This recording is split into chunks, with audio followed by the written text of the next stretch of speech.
Coming up now on Animal Outtakes, finding lost pets is not for the faint of heart. We meet a retired law enforcement officer who's rescued more than 1,100 runaways, and she's doing it by herself. It makes you feel so good when you're walking up with that dog and you're like, here you go. I mean, there's no better feeling. We find out why she's so successful and why she never gives up. Plus, we get up close with some young emus and learn about some of their amazing attributes. And later in the show, our resident veterinarian discusses the controversial issue of when to neuter or spay your pet. This and much more straight ahead on Animal Outtakes.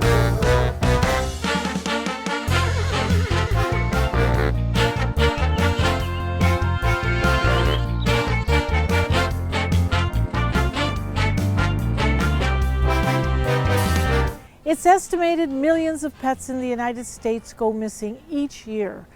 And as you can imagine, it can be a heartbreaking situation for the family involved. We recently met Lori Briggs. For the past 17 years, she's made it her mission to help find some of these lost pets. And no matter the location or the number of times she has to set her trap, she's determined not to call it quits. Her most recent case is a poodle in Palmetto, Florida, who's been roaming the streets for far too long. Lori, we've been following you around, and it's hard to keep up with you. It is very hard. I can't keep up with myself. And you have an assignment, and that assignment is to find this standard poodle that's been running around the area. Yes, and we watched you cook. You were cooking like crazy, Yes. something, and you have now put it into this Trap. trap. Yep, I cooked bacon, hot dogs, and rotisserie chicken with barbecue sauce. Sounds pretty good. I was ready to pull out a bun and And so now I wait. we wait. I wait, yep. And pray she shows up. Yeah, and not at midnight.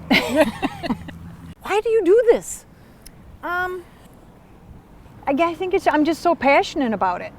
When I catch a dog and I can return it either to a home or to a rescue or wherever it goes, it makes you feel so good when you're walking up with that dog and you're like, here you go. I mean, there's no better feeling, you know? I mean, and you see the people smile and they get the tears, and it just breaks your heart and it makes you feel good, you know? Now, what is the process? The dog goes missing.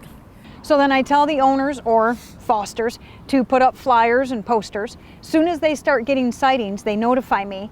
I track them and I try to get ahead of the dog or get in the dog's pattern. And then I set up a camera with a feeding station. Once he's coming to the feeding station, I put a trap out. What would you say your success rate is? 95%. I would say that's pretty good. I've caught 1,134 lost pets. Oh my goodness. Yeah, it's a good feeling. And it's not just dogs. I do some cats. I've actually done a bird. I mean, so it's kind of like, whatever. I'll help it if I can. Now, other than the fact that you have a gigantic heart and great legs to keep moving like this. I run every day. How is it that you've decided to do this? Is this your life's work now? No. So I'm retired. I was a law enforcement officer in Detroit. I was a crime scene investigator for 24 years. So I got out of that. I moved down here. I worked for the state for a little while. Didn't want to do it anymore. So I opened a landscaping company called Two Girls and a Mower because I just thought it was kind of funny. And then I still do lost dogs on the side when I can. But you've invested time and you've invested your own money. Exactly. Nobody's helping you with this, correct? No. Sometimes I get donations, but not very often. Some dogs I help and people give me $300-400, and some dogs I help and I get $15. So I don't think they understand like maintaining all the equipment. My trap I've had for 13 years because it's a $1,000 trap. It's not cheap. I've done GoFundMes, you know, people have started them for me to get a new vehicle that I just purchased, and hardly anybody donates. It's actually very sad because I do so much. So, but you know what, I keep doing it, so. Yeah, but you say it is so much. It is a lot. It's a lot. But unless you have a dog, and unless that, and it's mostly dogs that go missing. Right. Let's face it. Right. And they're missing. I mean, we need you. I know. Because the panic sets in. Right. Even if the dog is microchipped, you've got the dog running around terrain. And that's the other thing. People want to get drones out here, and I'm like, okay, that's great, but if you see it with a drone, you still have to catch it. So That's right. I got the hard part. You know, finding it's easy. It's catching it. Like this dog's been coming for food, but the first 2 days I had the trap set, the first day she went halfway in, I'm like, oh, this is going to be easy. The next day she put 2 feet in. I'm like, oh my God, this isn't going to be easy. So then after I left last night, she did go all the way in, but I had it tied open. Now tell us about this trap. I mean, we're not talking something small. No, it's 6 feet long, 2 feet wide, 2 feet high. And I also have an enclosure. If the dogs won't go into this trap, I have an enclosure that I can make up to 36 feet in diameter, has a 4-foot door, it's 4 feet high, and it runs off a battery with a magnetic beam. So when the dog goes in, I either hit a remote control to cut the battery, or they break a beam, and when they break the beam, the door slams shut. But you live in Cape Coral, and Yep. we're here today in Palmetto, Florida. Yes. How do you manage to do this? I went 9 times for the same dog to Daytona Beach, And you got them. and I got him twice. They lost her. She was out for 7 months. I caught her the first night. I got home. I called to check on her. They lost her again that fast. And I went up 9 more times, and I finally caught her again. So What would you say that the owners are doing incorrectly at this point? well, a lot of them, like now, they're like, well, we have hurricane damage, so part of our fence is ruined. So if you know that, you need to take your dog out on a leash or put it on a tie out while it's out. Of course, supervise it.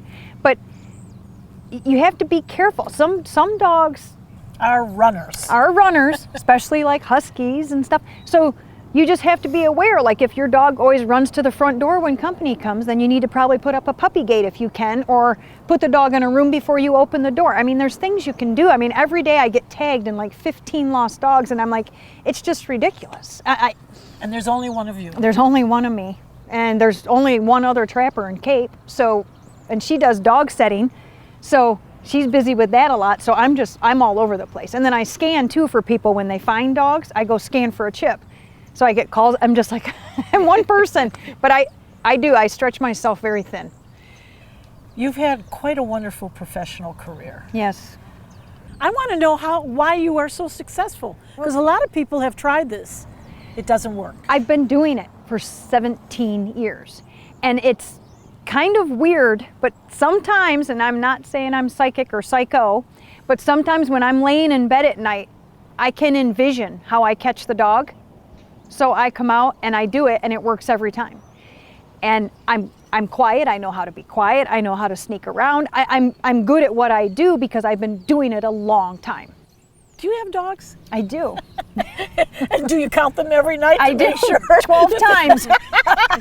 When I leave the house, I'm like, Vincent, Elvira, doors shut and locked. Vincent, I do. I know that sometimes I'm even out in the garage and I'll come back in. Vincent, Elvira, because I'm so paranoid that here and my dog, my puppy, opens doors. And one day he did open the door to the garage and he took off down the street. And I'm like, oh my God, can you imagine? Dog tracker loses dog. It would make headlines. It would be like, I'd be calling the other trapper, can you help me? I lost my own.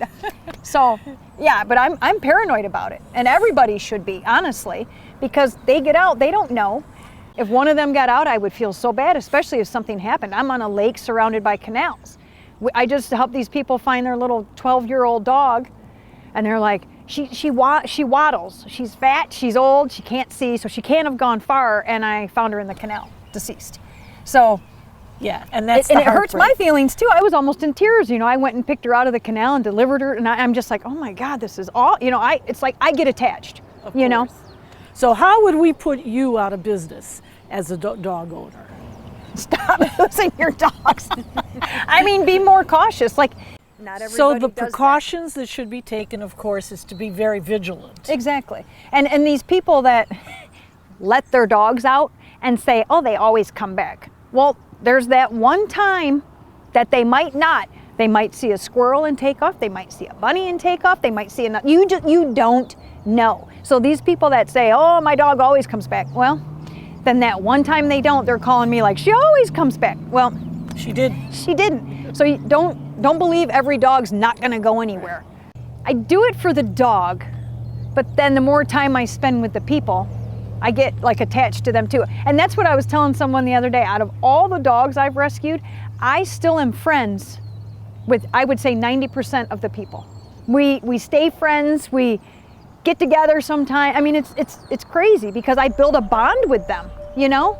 And Well, I become part of the family, I guess. You come to us at probably one of the worst times that we have to suffer through. Right. Because we are worried about our pets. Right. And yeah, occasionally they do get away from Yep. us. You Yep. know, no matter how careful you are. I mean, there's always that, like I said, my puppy opened the door the other day and I was doing something else and I came around the corner and I saw daylight and I'm like, oh, and I go out after him. But, you know, I'm right out after him. I'm having people help me. I mean, and that's the other thing. If you lose your dog, you can't sit and twiddle your thumbs for 24 hours. No. Like the minute they're gone and you don't see them, you need to start printing flyers. You need to start posting it on Facebook because the sooner you can figure out where they are, the Right. better.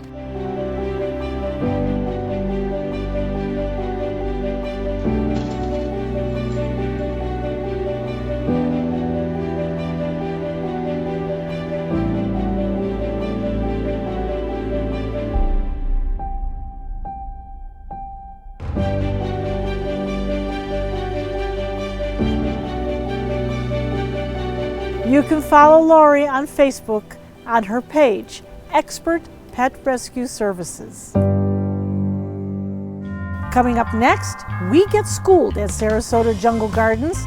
Class is in session, and we're learning all about emus. Stick around, there's much more animal outtakes after the break. Good morning, Mr. Benson. Your breakfast is served. Time for another day in doggy paradise. I sure am one lucky pup.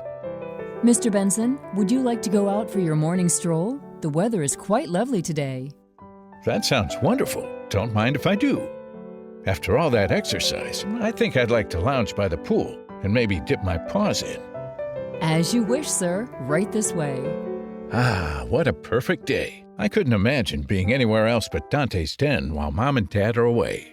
At Dante's Den, we pride ourselves in providing the best experience for your beloved pup. Whether it be a day, a month, or a year, Dante's Den should always be at the top of your list for boarding. With an expansive campus, your dog will enjoy daily walks, pool time, and an endless supply of love. Even better, it's all under 24/7 supervision from our wonderful staff. If you're anything like us, your dog's safety and happiness come first. To learn more about Dante's Den, visit dantesden.org.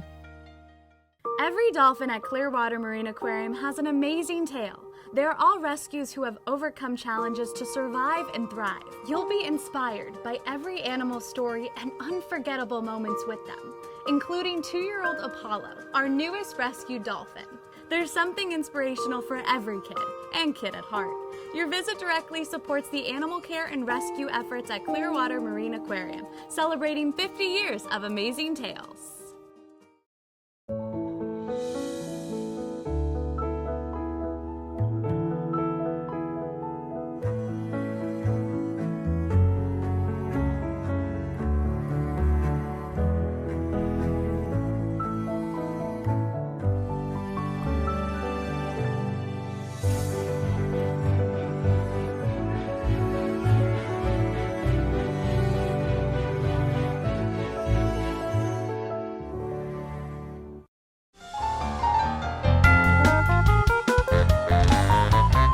Now we head to Sarasota Jungle Gardens for our latest outdoor segment. So this is Pebbles and Bam Bam. Hi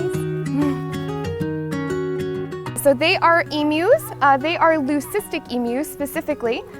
So that means that they are similar to an albino animal, but they are white with blue eyes. So instead of having red eyes, they have blue eyes.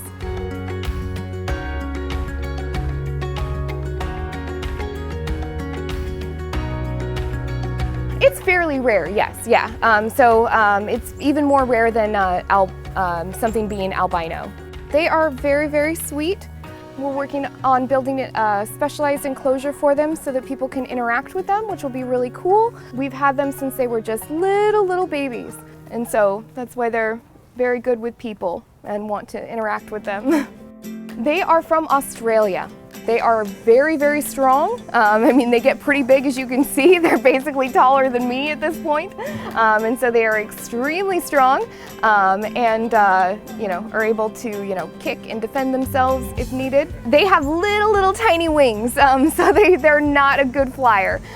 They can jump a little bit, but they're not good at flying. But they can run pretty fast, so they can get up to speeds of 31 miles an hour. They eat really everything. They are the dumpster of the bird world. So they're essentially omnivores. I mean, they will eat worms, they'll eat leafy greens, they'll eat just about everything. They're a little derpy, is what I like to call it, but they are also super sweet. So they can kick out, to the force where they could break ribs if they really wanted to. Fortunately, they've worked with us since they were just little itty bitty things, and they're very good birds.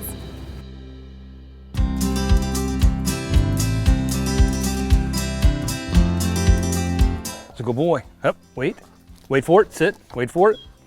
That's a good boy. So Xander was brought to us. He's 3.5 years of age. Oops, he's a big boy. So Xander's got an ear infection right now. Fui. Sit. Wait, thank you. So Xander's got an ear infection right now, so we're working on his left ear.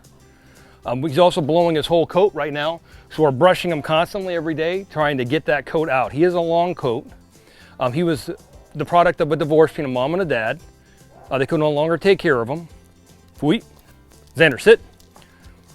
He's dog friendly, but people aggressive, right? So one of the issues we had when we first came in is he was banging on the door. Xander, sit. Xander, sit. Xander, sit. Thank you. Stay. He just needed an alpha male. I walked in, gave him a command to sit. He sat, he looked at me. Stay. Thank you. Told him to lay down, he laid down. So he's actually a pretty good dog. He just needs someone who can be a little more authoritative. Sweet. Xander, sit. Xander, down. Thank you. And he's got a pretty good quick down, as you can tell. Okay. Yep.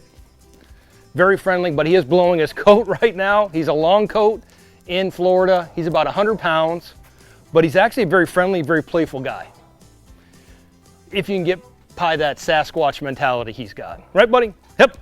Learning that he needs a single adult. It doesn't have to be male, doesn't have to be female, but it needs to be an alpha.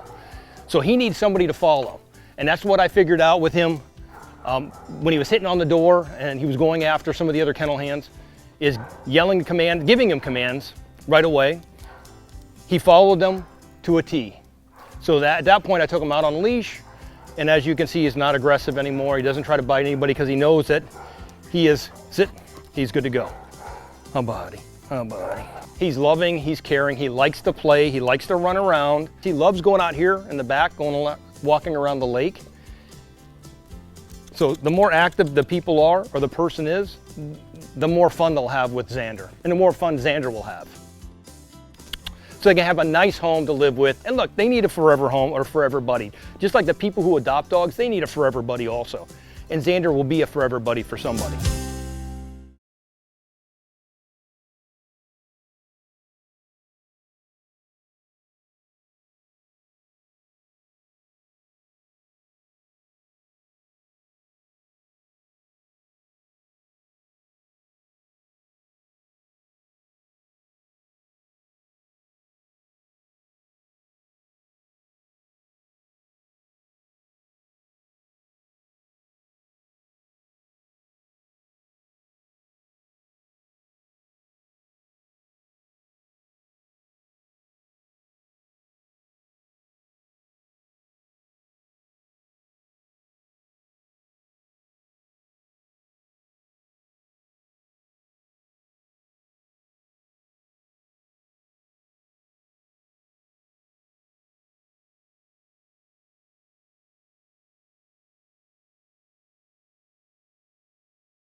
now we turn to one of Dante's Den trusted veterinarians, Dr. Greg Greiner. We're discussing the topic of spaying and neutering dogs and cats, and why your timing is vital to your pet's health. Well, we're so happy to have you, Dr. Greiner, with us. And there are so many questions that we are repeatedly asked. And of course, we're not veterinarians, you are, but sometimes we have to guide our patients into what it is that they need to do and when. And one of the biggest topics that we have to address almost on a weekly basis is, when do I get my dog? When do I get my dog neutered? When do I get my dog spayed? What would be your guidance on this? I get that question asked myself just about every day, and they are finally publishing papers saying that I have been right for the last 40 years. I knew that all along, of course, that the early spay neuter is bad. And for different reasons. For the boys, they need some testosterone to close their growth plates. And so we know that if they're neutered too early in life, they actually get bigger than normal, but they also don't develop any self-confidence. So you're making a bigger, more fearful dog, which is a bad combination. But for some reason, we've also discovered recently that they have a much higher risk of cancer of the spleen. No one is quite sure why that is, but it's unmistakable, especially with certain breeds. It was first discovered in the Golden Retriever, and they're suggesting for the Goldens to wait at least a year of age, possibly even 2 years of age before neutering. My current recommendation is about 9 months. That way the growth plates for sure have matured. For some of the giant breeds, we'll go 15 months. And for some of the smaller dogs, go 6 or 7 months, little chihuahuas, that kind of thing. But for spaying, we've known for many years that they have a much higher risk of urinary incontinence and bladder infections, as well as vaginitis if they've not had a heat period. So I've always recommended for my patients that they have at least one estrus cycle before they get spayed. And now for sure, we know also they've got a higher risk of cancer of the spleen later in life if they've not had a heat cycle. And again, there's actually a whole list of different breeds and recommended ages for spaying. Some of those recommendations are based on as few as 5 individuals. So when you start seeing these charts that are coming out, this breed needs to wait this long. Probably those really don't have any significance to them. But my current recommendation is to wait for at least one estrus, one heat period. And then I like to wait about 6 or 8 weeks after a heat cycle before we spay them. I rarely, if ever, will spay a dog when they are in heat. Their estrogen levels go so high that they don't clot very well, so they have a much higher risk of bleeding. But also they have a high risk of going into a false pregnancy. Just handling the ovaries, if you handle them too much, it gets some progesterone into the bloodstream. And after their spay, they'll get milk in their breasts and try nursing toys and building a nest. And I'm miserable. And oh my God, where are my babies? So it's best just to wait about 6 or 8 weeks after a heat period. It's a much less risky procedure and no risk of the false pregnancy afterwards also. Another question or statement that some of our patients make, because we all try to be doctors at one time. Is the personality going to change of the animal, male, female, after the neutering or spaying is going to be done? Some people say, oh yes, I noticed a difference immediately in my dog. Is it up here or is it true? It's true for the boys, not so much for the females, because their hormone levels fluctuate so much. Their behavior changes when they're going into heat. And then, of course, if they have a false pregnancy, their behavior changes. But for the boys, lowering testosterone definitely lowers aggression, actually by about 92%. So it calms them down quite a great deal. And I don't like to wait until too late in life, because they also tend to gain weight if they're neutered too late in life.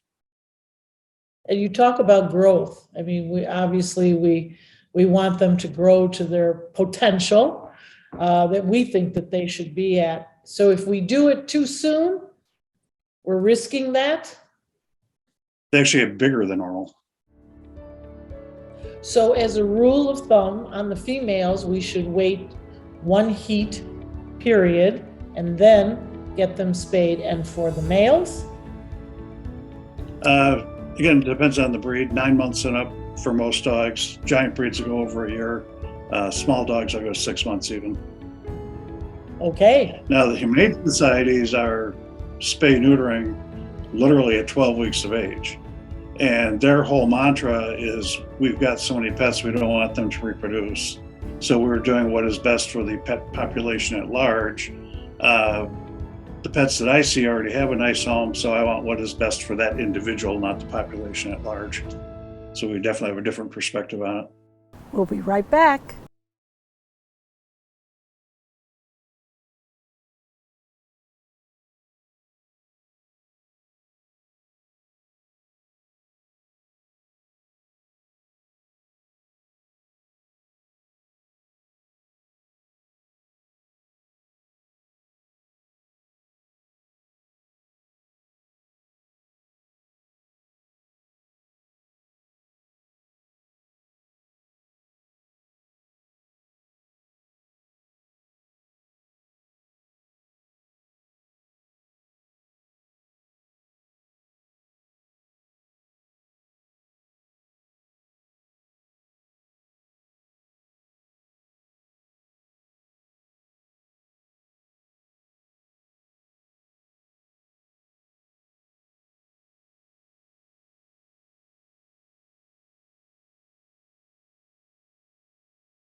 Animal Outtakes is produced by Dante's Den Foundation, a nonprofit group dedicated to creating the best life for dogs.